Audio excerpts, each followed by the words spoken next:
You're listening to an Airwave Media Podcast. It's a long way to Tipperary. It's a long way to go. It's a long way to Tipperary, to the sweetest girl I know. Hello everyone, and welcome to History of the Great War, episode 69. This week, I would like to thank everybody who has taken the time to leave the podcast a review on iTunes. Reviews go a long way to getting the podcast more exposure.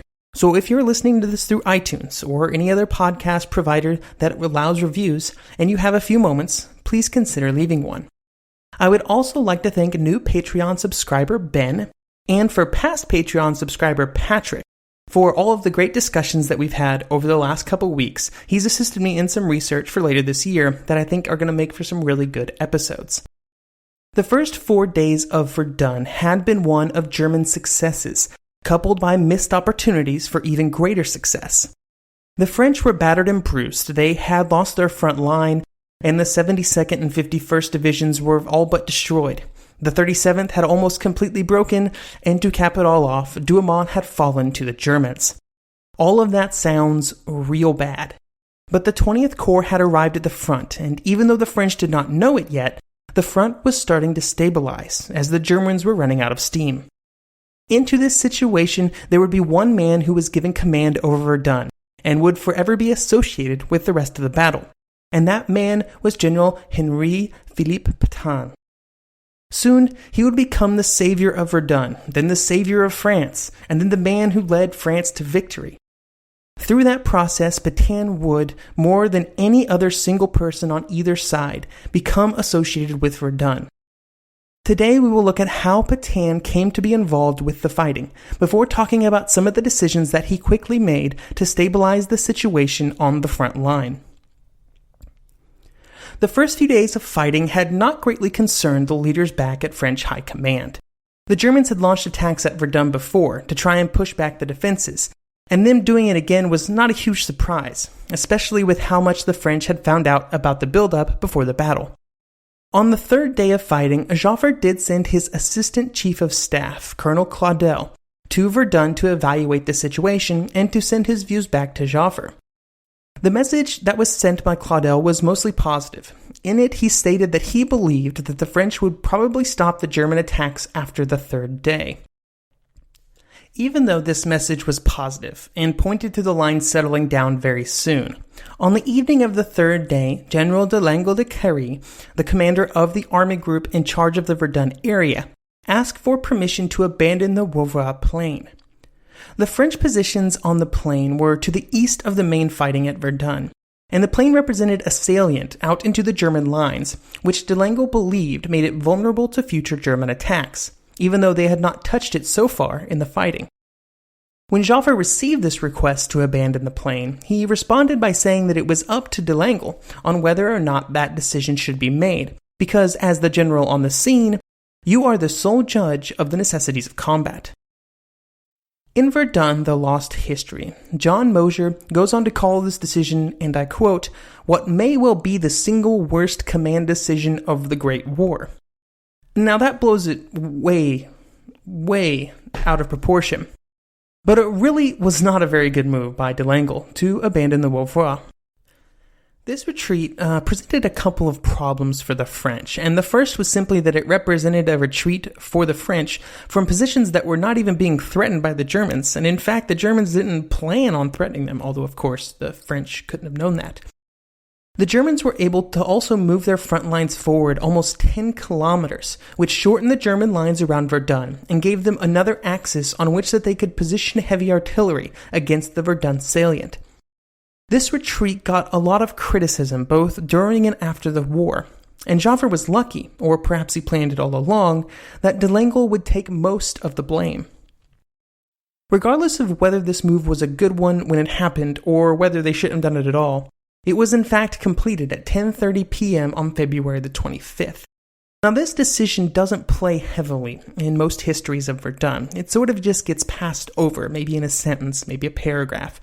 But it was pretty important because it represented a tightening of the Verdun salient more than maybe at any other time during the battle. During discussions at French headquarters on the night of the 24th of February, Castelnau was concerned about the situation at Verdun. His concern was that even if the French managed to stop the Germans, they were desperately short of men in the area, and so he suggested moving the entire Second Army to Verdun. The Second Army was, at that moment, out of the line and resting in Normandy, after the role that they had played in the French fall offensives, and they were commanded by none other than General Petain. On the night of the 24th, along with requesting that the Second Army be moved to Verdun, Castelnau also wanted to go to Verdun himself to evaluate the situation. Castelnau also requested that he be given authority to do whatever he felt necessary, no matter what, without having to check with Joffre first. Joffre agreed to this request, and in his memoirs says that he agreed, but he also advised Castelnau to only abandon the city if he thought it was absolutely necessary. Joffre, while fully aware that this step may be required if the situation began deteriorating at a faster pace, knew that it would not be a popular decision, and the politicians were already making some rumblings about how hard Verdun needed to be defended. Joffre never would order Verdun to be abandoned, of course not, which was important for him in the long summer months when pressure began to mount for him to be replaced. He could always point to the fact that he was defending Verdun. On the ground at Verdun, Hare was actually beginning preparations to abandon the city, even though Joffre hadn't ordered it.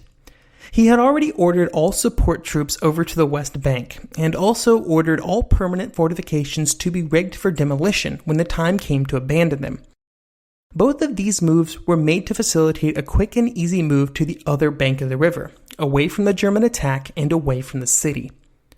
With Castelnau on the way to Verdun, Joffre ordered Hare to stop these preparations, and to wait for Castelnau to arrive before doing any more. Early in the morning on the 25th, Castelnau arrived at Delangle's headquarters. His goal at these headquarters was to just talk about the situation, calm everybody down, and then phone ahead to Hare to reiterate the need to not voluntarily give up any more ground to the Germans. He then moved on to Verdun, where he arrived several hours later. After he arrived, he spent most of the day discussing the situation with Hare and his staff to try and determine the best course of action.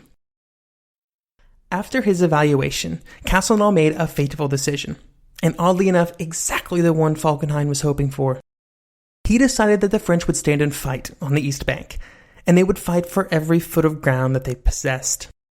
He could have ordered the city to be abandoned and the French to retreat behind the city into the defensive terrain on the other side of the river, but he did not. And because of that, he would set the scene for the rest of the campaign. This move was keeping with French doctrine at the time, and it also squared with de Castelnau's firm belief that the best strategy for the French was to attack and to keep attacking, even if they found themselves temporarily pushed back. Another factor that Castelnau had to consider was if the French forces were even capable of an orderly retreat at this point. The worst thing that could possibly happen was for the retreat to turn into a disorganized and panic-driven rout, and that was a real possibility at this point. Castelnau also suggested to Hare that French reinforcements, who were arriving pretty much all the time now, not be fed into the line as quickly as they had been up to this point. Waiting for larger units to arrive and organize would allow the French to counterattack and, in general, make their reinforcements more useful. The final decision that Castelnau made was maybe his most impactful, although that first one's quite the doozy. One that he would telephone directly to Joffre even. He was going to put Petain in command of all of the French troops at Verdun. This included any troops on the east and west bank and any further troops that would arrive. General Hare would be relieved of his position, because Castelnau really didn't think very highly of him, although he had been put in an impossible situation from the start, so I sort of feel for the guy.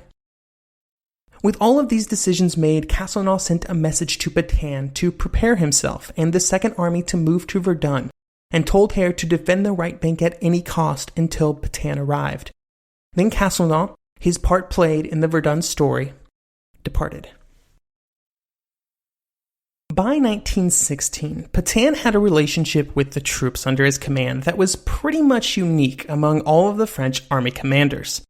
His particular leadership style and his dedication to belief that firepower was the deciding factor on the battlefield was part of this relationship.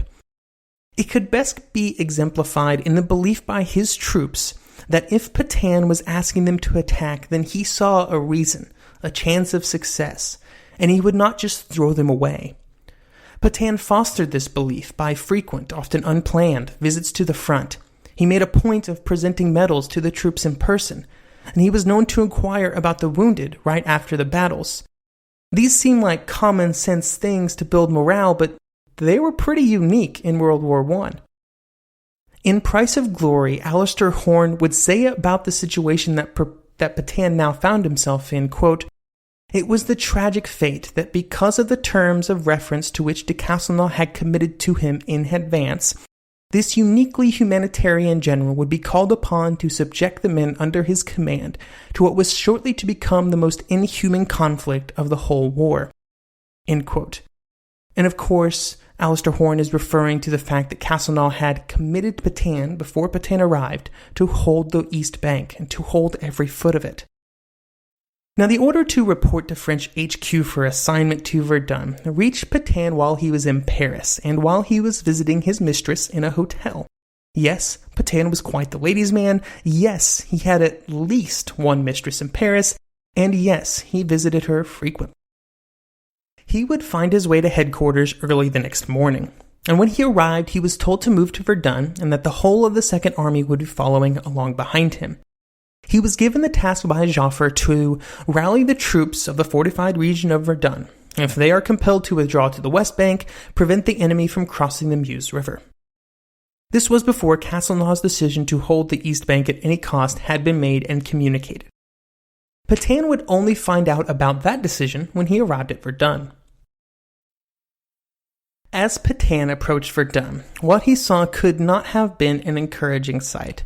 Hordes of refugees, broken pieces of units, countless wounded all streaming out of Verdun, while convoys of reinforcements and smaller groups of replacements were trying to move in. The situation on the roads was a disaster, with the traffic sometimes barely moving for hours at a time. Petain was only able to reach Heer's headquarters at 7 p.m. on the 5th day, and what he found there was a commander on the verge of a breakdown.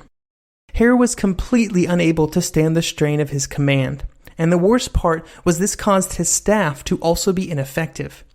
Petain found that there was no solid information on simple items like corps and divisional boundaries, and there was no up-to-date map of the troops' positions, and there was no order log being kept up to date so that Petain could know what was happening.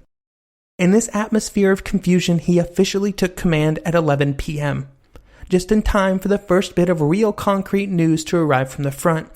A Douaumont had fallen. It was very clear to Petain that this would be a long road ahead of him.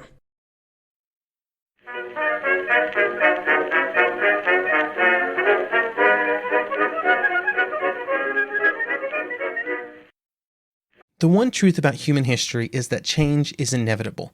But the one thing that has never changed is that humans need food to survive. There are many ways to get that food, but one of the easiest ones is Factor. Factor delivers ready-to-eat meals right to your door. All you have to do is heat them up and dig in. In 2 minutes, you can be eating tasty keto or vegan options, or any of their 35 options that they have available every week. So you can choose maybe the cheesy garden herb chicken, maybe the Santa Fe green chili beef skillet, or perhaps the Caribbean spiced tofu. It is all delicious, and if you have a bit of a sweet tooth, Factor still has you covered with a wide range of snack and smoothie options. Chocolate mocha cheesecake, snickerdoodle macaroons. Any of that sound good? And don't worry, even the tasty stuff is dietitian approved. Head over to factormeals.com/GW50 and use code GW50 to get 50% off. That's code GW50 at factormeals.com/GW50 to get 50% off.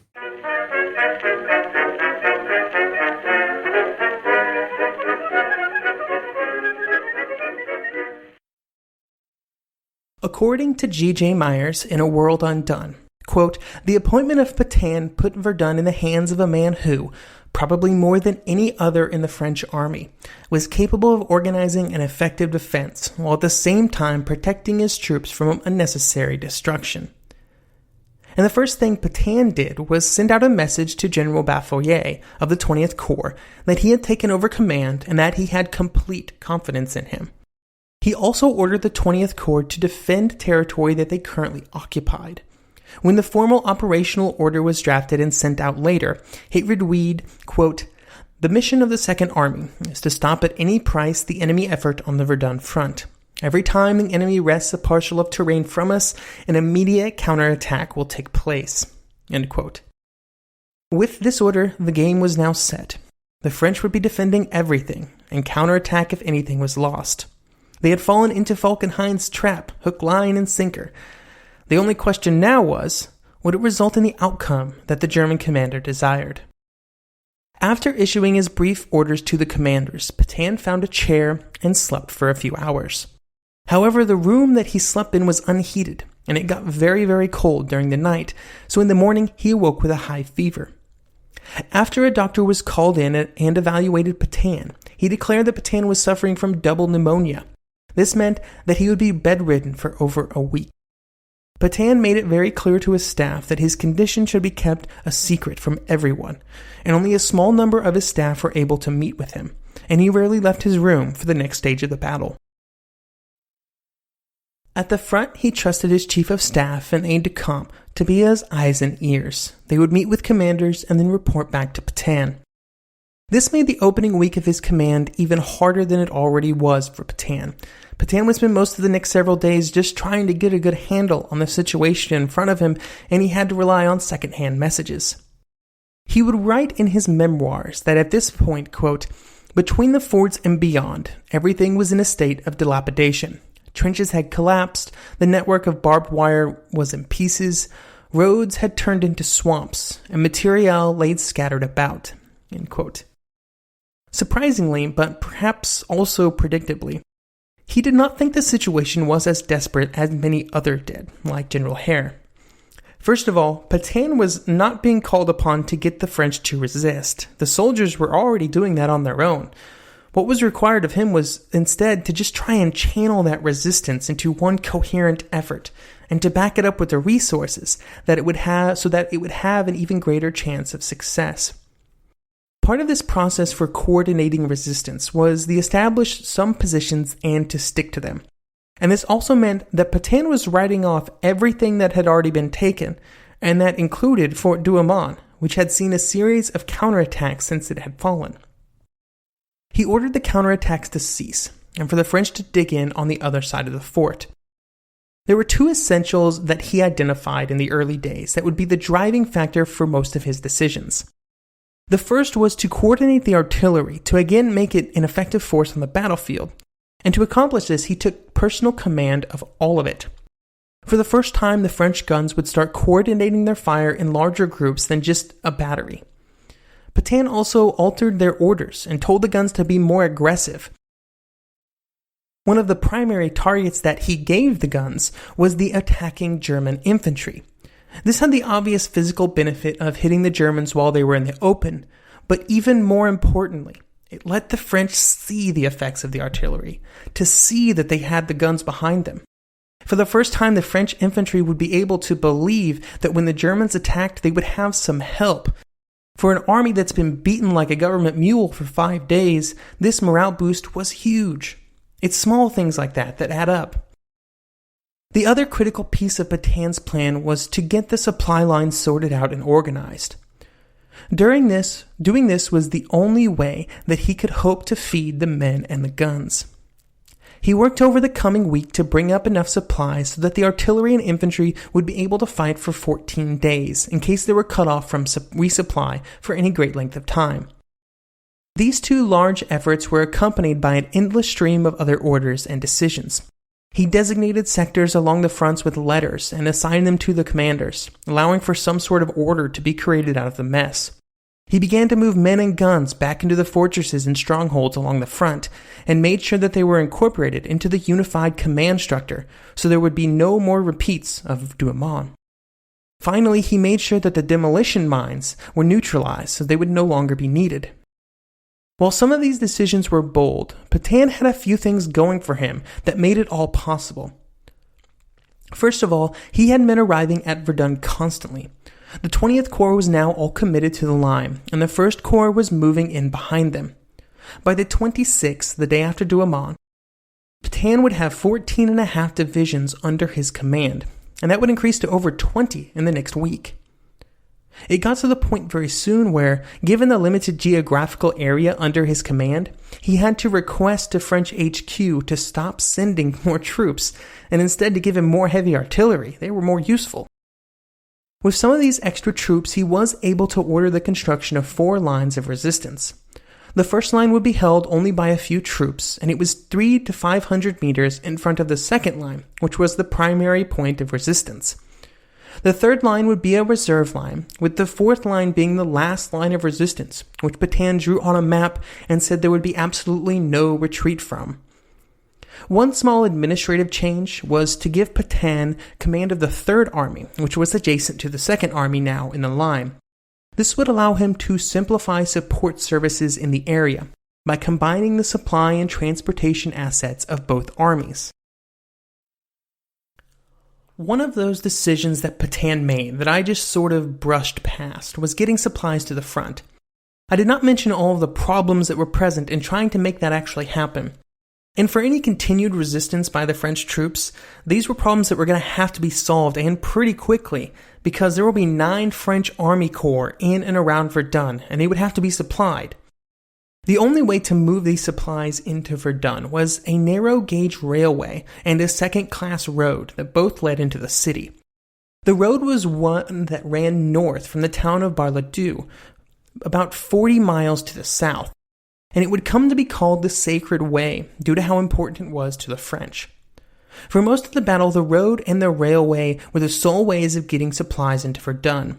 Now, before the fighting started, the railway was used to bring in about 400 tons of munitions per day, but the rate of consumption during the fighting would require 10 times that amount. Even with the railway maxed out completely, the road would still have to be used to make up the difference. Supply trucks were brought into Bar-le-Duc in great number, 3,500 in all, and they would begin running up and down the road non-stop. An average of 1,700 trucks would make the 80-mile round trip every single day. On a normal day, that meant a truck every 25 seconds. However, when it was required, traffic would almost double, with a truck every 14 seconds. Now, to keep the traffic flowing was a whole thing in and of itself. Petain sent Major Richard, who laid down some very strict rules for the road, all of which were designed with one goal in mind: to keep the traffic flowing, no matter what. Any stalled vehicle was quickly moved to the roadside, and groups of engineers were assigned to keep the trucks running through repairs or removal. The engineers were also supposed to repair the road when necessary, and this was not a huge task early on, when the road was frozen. However, the temperature began to rise, and the ground began to thaw, and the road quickly turned into a muddy quagmire. Major Richard had to requisition the help of territorial troops that were moving to the front, and they were given the task of hurling gravel and stones onto the road in an attempt to create a solid enough road base for the trucks to keep moving. The battle to keep traffic moving would last throughout the entire 10 months of the battle, and at the peak of the fighting there would be 15,000 men, an entire division, dedicated just to road maintenance. Because without the road and the ability to keep supplies flowing to Verdun, the battle would be over very quickly. Another part of Petain's plan for Verdun was a constant rotation of troops in and out of the area. This was not a simple matter of rotating troops in and out of the front line, but also in and out of the Verdun sector completely. This was a process that began in March and would run throughout the entire battle. Petain's goal, instead of leading troops at the front or at Verdun until they were unable to offer resistance, he would replace them when they were still coherent fighting units. This was great for Petain and the defense of Verdun because it greatly increased the morale and fighting capabilities of the French troops at any given time. But Joffre was not a huge fan. By moving troops in and out of Verdun, it was constantly sapping the strength of so many units that he wanted to use in future attacks. Joffre's frustration would just build and build after March 7th, when Petain requested for a corps, and then later for another corps, and then so on and so forth down the road. Petain also did not want new recruits, fresh from training depots, and he did not want units to go through Verdun more than once. All of these facts meant that the rotations at Verdun would have far-reaching consequences. The first was that the Germans were constantly facing new and refreshed troops. This made the French seem limitless with their manpower, because they were always attacking against a new set of Frenchmen. It also meant that the German high command were constantly overestimating French casualties, since they believed they had caused enough casualties in each unit for the French to have to move the units out of the line, instead of doing it voluntarily. Finally, on the French side, this created a collective experience in the French army that was more powerful than any other battle for any other army during the war. Over the course of the 10 months of fighting, 125 divisions, fully 3/4 of the total number of French soldiers, had all rotated through Verdun. This is part of why Verdun occupies such an important role in French society, just the sheer number of men who experienced the horror of it. While Petain was busy putting all of these new processes and procedures into place, and getting supplies sorted out, and getting the artillery to do something, one question kept nagging at him. Why were the Germans not attacking on the left bank? Why only on the right? And what would the French do if they started attacking on both sides of the river? Would it reset the French back to the panicky atmosphere of those first few days of fighting? These questions, and many more, will be answered next episode.